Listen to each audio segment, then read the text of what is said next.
શ્રી રાધાકૃષ્ણાભ્યામ નમઃ. એબીસી ન્યૂઝમાં આપ સર્વેનું સ્વાગત છે. શ્રીમદ ભાગવતના મહાત્મ્યને આપણે જોઈ રહ્યા છે. પદ્મ પુરાણ અંતર્ગત આ શ્રીમદ ભાગવતનું મહાત્મ્ય છે. મહાત્મ્ય એટલે એનું ઇમ્પોર્ટન્સ, અગત્યતા. આ શા માટે ભાગવતની કથા સાંભળવી જોઈએ, એનું જે અગત્યતા છે એ અત્ર રજૂ કરી રહ્યા છીએ. તો એ મહાત્મ્ય એ જોતા જોતા આપણે જોયું કે નારદજી દેવર્ષિ નારદની સાથે સાથે એમના કહેવાથી 4 ઋષિ મુનિઓ કે જે સનત કુમારો કહેવામાં આવે છે તે આવીને કથાની તૈયારી જેવા કરવા લાગ્યા છે. આનંદ તટ ઉપર નદીના કિનારે, ગંગા નદીના કિનારે, ત્યારે અનેક ઋષિ મુનિઓ, નદીઓ, તીર્થો અને વેદો, ઉપનિષદો, આ બધા જ ક્ષેત્રો, અતિ પવિત્ર ક્ષેત્રો ત્યાં આવીને બેઠેલા છે. અને એમને પણ આ કથા ક્યારે શરૂ થાય, ક્યારે એવો શ્રવણ કરી શકે એના માટે તત્પર થઈને ત્યાં બિરાજમાન થયા છે.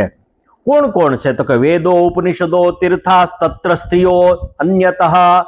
સ્ત્રીઓ એક બાજુ બેઠેલી છે, વેદો ને ઉપનિષદો એક બાજુ બેઠેલા છે, એક બાજુ ઋષિગણો બેઠેલા છે, એક બાજુ દિવૌકસઃ એટલે કે દેવલોકમાંથી બધા પધારેલા છે, એ બધા જ ત્યાં બેઠેલા છે. ચૂર્ણલાજા પ્રસૂનાંત નિક્ષેપ સ મહાન ભૂત. હવે ત્યાં આ જય શબ્દ, નમઃ શબ્દ, અનેક જય જય જયકાર બોલવા લાગ્યા છે. અને નમઃ શબ્દ, નમઃ નમઃ એવું બોલવા લાગ્યા છે. જયકાર લોકો કરવા લાગ્યા છે. દેવો, ઋષિ મુનિઓ આ બધા જ જયકાર કરવા લાગ્યા છે. શંખ શબ્દ, ઘણા બધા શંખ વગાડવા લાગ્યા છે. અને તથૈવ ચ ચૂર્ણા લાજા પ્રસૂનાંત નિક્ષેપ સુમહાન ભૂત.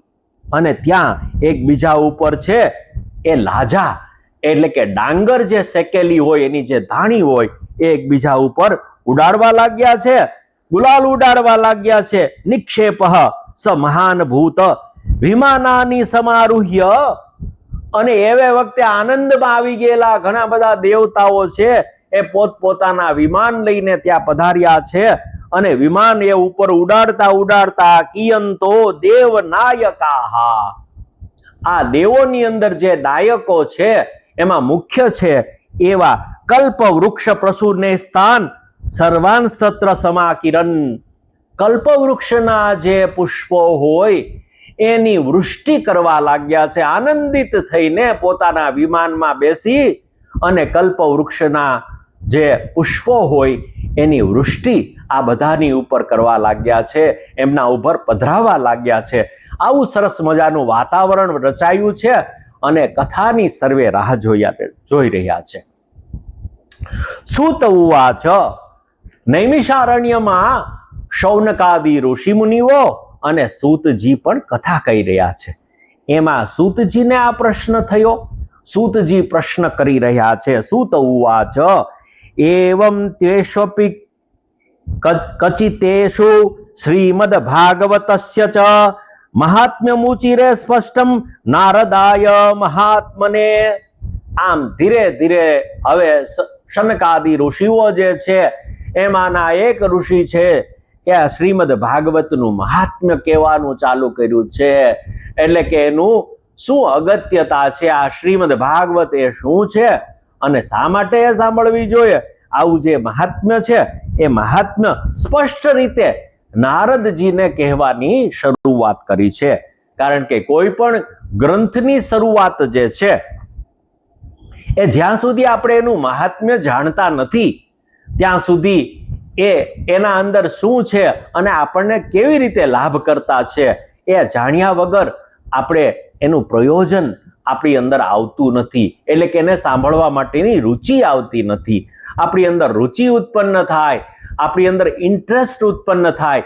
એટલા માટે એનું ઇમ્પોર્ટન્સ એટલે કે એ શું અગત્યતા છે, એનું મહાત્મ્ય શું છે એ જાણવું આપ સર્વે માટે અને આપણા સર્વે માટે એ અગત્યનું છે. કુમારા ઊચુહુ. હવે કુમારો આ સ્પષ્ટ રીતે શ્રીમદ ભાગવતનું આ મહાત્મ્ય કેવા લાગ્યા છે. અહીંયાથી મહાત્મ્ય કહેવાયું છે. અથ તે વર્ણ્યતે અસ્માભિ મહિમા શુક શાસ્ત્રજઃ. આ શુક શાસ્ત્રની મહિમા છે એ હવે અમે તમારી સમક્ષ રજૂ કરી રહ્યા છીએ. એટલે કે સામે જે બેઠેલા ઋષિઓ છે, મુનિઓ છે, આ દેવતાઓ છે, વેદો છે, ઉપનિષદો છે અને સર્વથી આગળ એવા યજમાન જે છે એ નારદજી છે.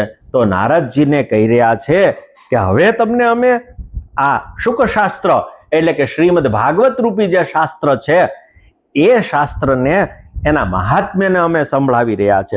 યશ્ય શ્રવણ માત્રેણ મુક્તિ કર તલે સ્થિતા. જેનું ખાલી શ્રવણ કરવાથી મુક્તિ છે આપણા હાથમાં આવી જાય છે. મુક્તિ આપણને પ્રાપ્ત થઈ જાય છે, જલ્દીથી પ્રાપ્ત થઈ જાય છે.